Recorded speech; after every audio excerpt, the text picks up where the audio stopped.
सा कारण है कि जिस कारण श्री राम कभी आउट नहीं होते, जिस कारण श्री राम की बाल गेंद को कोई कैच नहीं कर पाता, जिस कारण से श्री राम कभी हारते नहीं, उन सब के पीछे क्या कारण है? क्या उनकी ईश्वरता? नहीं। इस सफलता के पीछे प्रभु की ईश्वरता कारण नहीं है। यदि ईश्वरता को कारण माना जाए तो अवतार लेने की आवश्यकता क्या है? क्यों वे धराधाम पर आ रहे हैं? वो तो वहीं से संकल्प कर लेते, रावण मर जाता। जब जिनके संकल्प मात्र से सारी सृष्टि उत्पन्न होती है, उसका पालन होता, उसका प्रलय हो जाता है, उनको यहां आने की क्या आवश्यकता थी? इसका एक संकेत है, ईश्वर नहीं, श्री राम का संकेत है कि यदि मेरी बात मान जाओ तो तुमको वही सफलता मिलेगी जो नर बनकर मुझको सफलता मिली थी। वो कह रहे हैं कि यदि मेरे जैसा आचरण करोगे तो तुमको भी वही सफलता मिलेगी जो मुझको मिली। मनुष्य होकर भी तुम सफल हो सकते हो और प्रत्येक पक्ष में सफल हो सकते हो, प्रत्येक कार्य में सफल हो सकते हो। कब सफल होगे? प्रभु कहते हैं जब तुम मेरी बात मानोगे, मेरे सिद्धांत पर चलोगे। इसे हमारे यहां कहा जाता है रामवत वर्तितव्यम न रावणवत। बर्तन करना हो तो राम की भांति बर्तन करो, रावण की भांति बर्तन मत करो। आचरण प्रभु का व्यवहार करना है तो राम जी की भांति व्यवहार करो। इसे कहा जाता है कि भगवान कृष्ण का व्यवहार प्रमाण नहीं है। भगवान कृष्ण के चरण की वंदना करो, परंतु भगवान राम के चरण की भी वंदना करो और उनके आचरण की भी वंदना करो। ऐसा आचरण किसके पास है? इतना मर्यादापूर्ण आचरण किसके पास? भगवान के अन्य अवतारों में भी संभव नहीं है। इस अद्वितीयता के पीछे, इतनी बड़ी सफलता के पीछे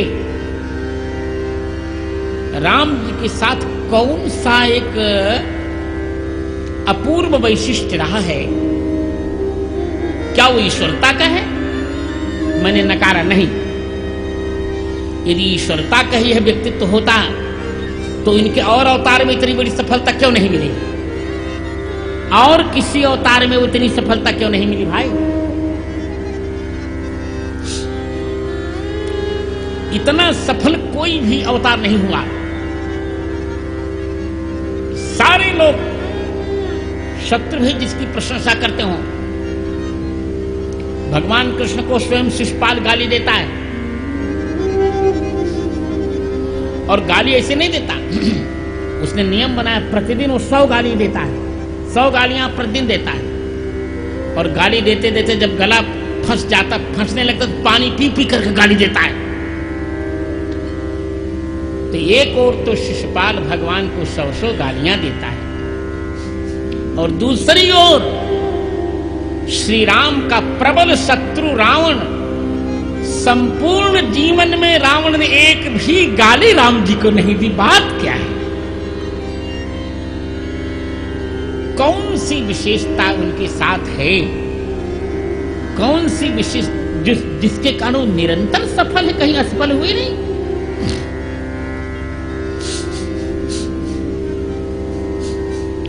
सीता परित्याग और संभोग वध तो बाद में जोड़ेगा, इस पर भी चर्चा करूंगा, मैं कभी करूंगा।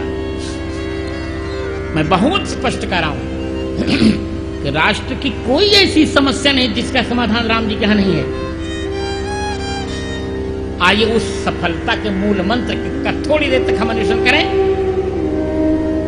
यहां केवल मैं 2 अक्षर कहने जा रहा हूं, केवल 2 अक्षर है उसका मूल। क्यों राम जी कभी पराजित नहीं हो रहे हैं? क्यों राम जी कभी असफल नहीं हो रहे हैं? क्यों राम जी कभी निंदित नहीं हो रहे हैं? क्यों राम जी कभी उपेक्षित नहीं हो रहे हैं? क्या कारण? इसका एक ही कारण है, उसका नाम है धर्म।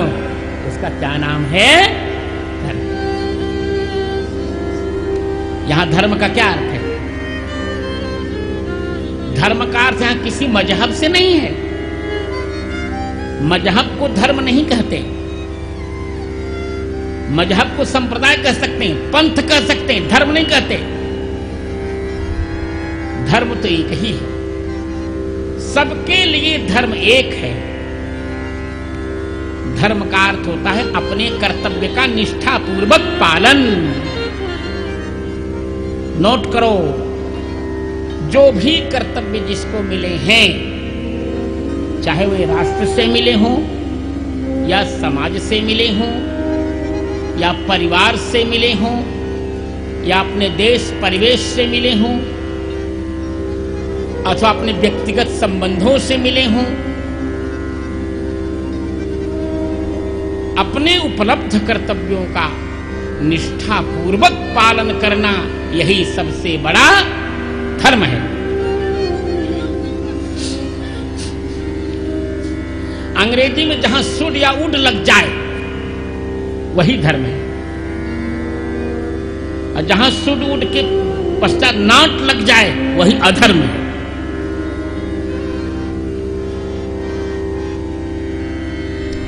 जैसे किसी का भला करो ये धर्म है, और किसी का अनभल करना यही सबसे बड़ा अधर्म है। जो करना चाहिए वही धर्म है, और जो नहीं करना चाहिए वही अधर्म है। कुछ तो श्री राम की प्रत्येक सफलता के पीछे उनका एक अपना धर्म है। हनुमान जी तो कह ही रहे रिपुरण जीत, पर संग्राम होने लगा तभी विभीषण ने संदेह कर लिया। राम रावण संग्राम चरम सीमा पर है। रावण के सारे वीर समाप्त हो गए। अंत में मरण पर खेलकर रावण श्री राम के साथ युद्ध करने के लिए आ गया। वाल्मीकि तो यहां तक कह रहे हैं, जेतव्यम राघव प्राह मर्तव्यमिति रावण।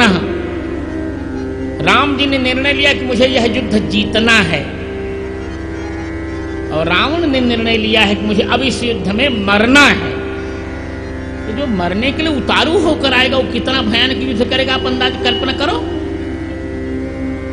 जिसने जीवन की आशा छोड़ दी, चला दशानन क्रुद्ध है त्याग जीवन की आश। जब मरने का निर्णय हो चुका तो जो कुछ होगा हो गया। अब कितना भयंकर युद्ध होगा इसकी आप कल्पना कर सकते हैं। महर्षि वाल्मीकि कह रहे हैं, गगनम गगनाकारम सागरः सागरोपमः राम रावणयोर युद्धम राम रावणयोर। जैसे आकाश आकाश ही है, आकाश के समान आकाश ही है, उसका कोई दूसरा उपमान नहीं है। जैसे समुद्र के समान समुद्र ही है, उसी प्रकार राम जी के समान राम जी ही हैं, रावण के समान रावण है, और राम रावण युद्ध के समान राम रावण युद्ध ही है। फिर कोई युद्ध ऐसा नहीं हुआ। इतना भयंकर युद्ध जहां संभावित है, वहीं रावण रथ पर बैठा है, और रघुवीर श्री राम के पास कोई रथ नहीं है। रावण के पास सारी सामग्रियां हैं, राम जी के पास कोई सामग्री नहीं है। विभीषण देखकर अधीर हो जाते हैं, धैर्य छोड़ देते हैं रावण को रथी देखकर, और रघुवीर को बिना रथ के देखकर विभीषण अधीर हो गए। गोस्वामी जी विभीषण की मनोदशा का बड़ा करुण वर्णन करते हैं। विभीषण को संदेह हो रहा है, क्यों? अधिक प्रीति,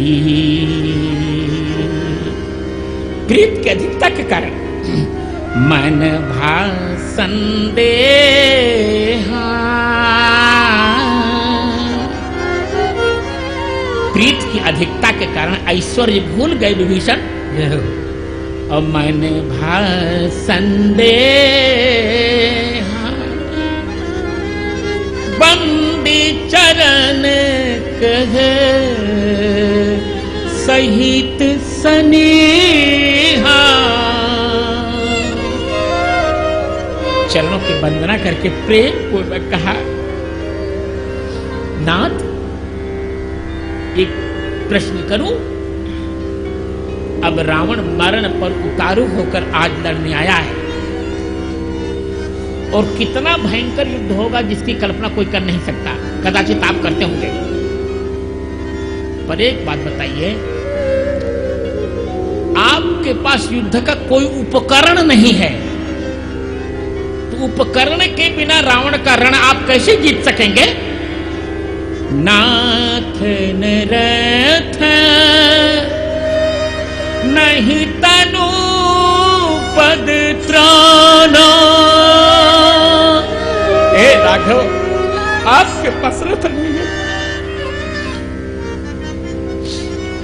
आपके शरीर पर केवल थोड़ी एक पतली पतली वृक्ष की छाल है, कवच नहीं है।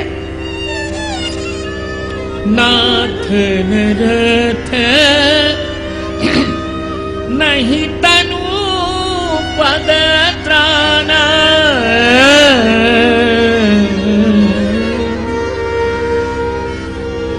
आपके चरणों में ज्योति नहीं है प्रभु। कहीं विधि जीत बरिपू बलवान राघव। हे राघव प्यारे राघव,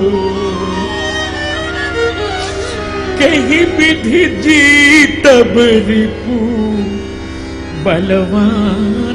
इस बलवान शत्रु को आप किस विधि से जीत सकेंगे प्रभु, ये बताइए। कोई उपकरण नहीं है। विजेतव्यालंका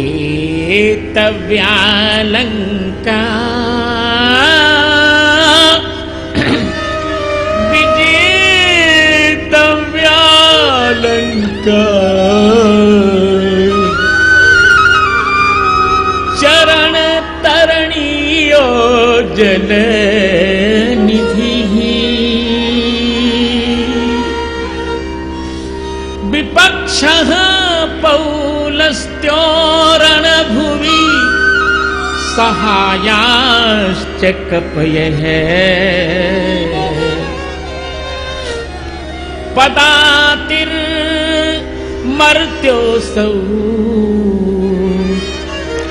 सकलमवधि द्राक्षस कुलम्। क्रिया सिद्धि सत्वे भवति महताम नौपकरणी। अरे प्रभु, आप लंका जीत रही है, आपको चरण से तरणी है सागर, सेतु बंध करके किसी प्रकार आप आए हैं। रावण विपक्ष है आपका।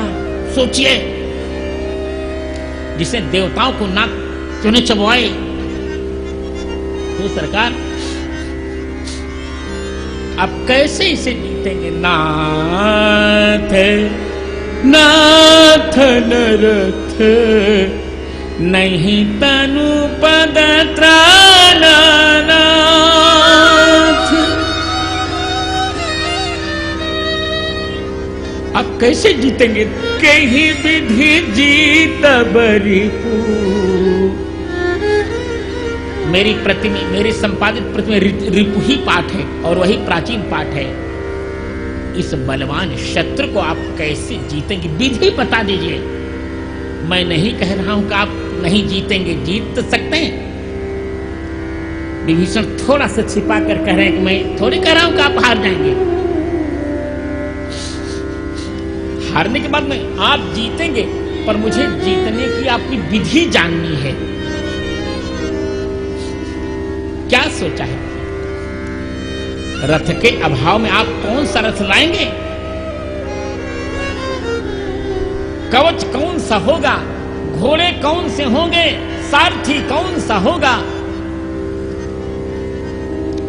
ढाल तलवार ये सब कौन से होंगे, बाण कौन से होंगे आपके पास। के ही विधि जीत बरी बलवाना।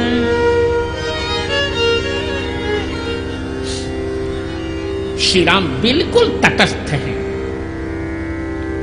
संतुलित, उनको कोई संदेह नहीं लग रहा है वो जीतेंगे। हे मित्र सुनो, कृपा निधान श्री राम कहते हैं, मित्र सुन, देखे यहां गीता दोनों है हो। इस गीता का नाम है विभीषण गीता। युद्धकांड के 80वें दोहे से प्रारंभ होती 11 पंक्तियों में गीता है। 4 पंक्तियों में विभीषण का संदेह और 7 पंक्तियों में राम जी का उत्तर। जैसे यहां 7 पंक्तियों में राम जी का उत्तर है, इसी प्रकार महाभारत की भगवत गीता में वहां अर्जुन को उत्तर देने के लिए 700 श्लोकों का प्रयोग करना पड़ा। कितने 700 श्लोकों का वहां प्रयोग करना पड़ा भगवान कृष्ण को। वहां अर्जुन को समझाने के लिए भगवान ने 700 श्लोक बोले, और यहां विभीषण को समझाने के लिए राम जी ने केवल 7 चौपाइयां बोली। इसी में चकाचक हो गया। यह है रामायण जी का आनंद। अतः महाभारत के भगवत गीता के 700 श्लोकों की बराबरी करती है रामायण की मात्र 7 चौपाइयां। भगवान कह रहे मित्र, हे मित्र सुनो, जय जय हो सुस्यंदन आना। निश्चित है कि बिना रथ के कोई भी रथी युद्ध जीत नहीं सकता। परंतु एक बात है, रथ के 2 भेद हो सकते हैं। एक अनित्य रथ होता है और एक नित्य रथ होता है। रावण के पास अनित्य रथ है। रावण का रथ अनित्य है, वो टूटेगा, कभी न कभी टूटेगा, नष्ट हो जाएगा, उसके सारथी मर जाएंगे, घोड़े, उसका सारथी मरेगा, घोड़े मरेंगे, रथ टूटेगा। पर मेरा एक ऐसा रथ है जो कभी नहीं टूटेगा। कारी जय ही जय हो सो स्यंदन आना। जिससे विजय होता है वह दूसरा रथ है। सो स्यंदन आना, आना माने दूसरा, अथवा जिससे विजय होता है सो स्यंदन आना, वह स्यंदन मैं ले आया हूं, उसे मैं ले आया हूं। अच्छा, आप लाए हैं? कहा जी जी। वो चंदन, वह रथ मैं लाया हूं। अरे पर आप तो वीरथ हैं। कहा बिल्कुल ठीक है, तुम्हारे मुख की सरस्वती ठीक कह रही है, मैं वीरथ हूं। पर तुम समास गलत कर रहे हो। तुम विकार्थ विगत कर रहे हो। विगतो रथ है, जैसे जिसके पास रथ न हो, विगत हो, वो रथ है, वो वीरथ है। मैं विकार्थ विशिष्ट करूंगा। विशिष्टो रथो यस्य स विरथ है, जिसके पास विशिष्ट रथ है उसका नाम है विरथ। तुम्हारी दृष्टि में मैं विगत रथ वाला हूं और अपनी दृष्टि में मैं विशिष्ट रथ वाला हूं। मेरा ऐसा रथ है कि एक रावण नहीं, करोड़ों रावण उसको नहीं नष्ट कर सकते हैं? जी, कौन सा रथ है प्रभु?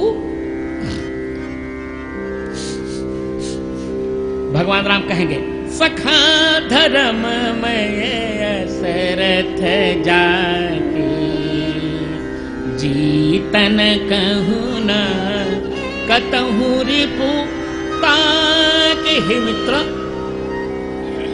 जैसा मैंने कहा इस प्रकार धर्ममय जिसका रथ होता है, धर्ममय, यहां मय प्रत्यय स्वरूप में है। हाँ, धर्म एव धर्ममय है। धर्म रूप जिसके पास रथ होता है उसके लिए कहीं भी किसी भी कोने में जीतने के लिए शत्रु रहते ही नहीं, अपने आप मर जाते हैं। ऐसा रथ मैं ले आया हूं। जय ही जय हो सो स्यंदन आना। आप लाए हैं? जी मैं लाया हूं। वह रथ में कहां से लाए हैं आप? विभीषण प्रश्न करते कहां से लाए हैं? अयोध्या से लाए? नहीं नहीं नहीं नहीं, नहीं। इस अयोध्या से नहीं। मैं जब अवतार लेके आया, जब मैं अवतार लेके आया तो अवतार के साथ साथ साकेत से ही वह धर्म रूप रथ लेके मैं आ गया।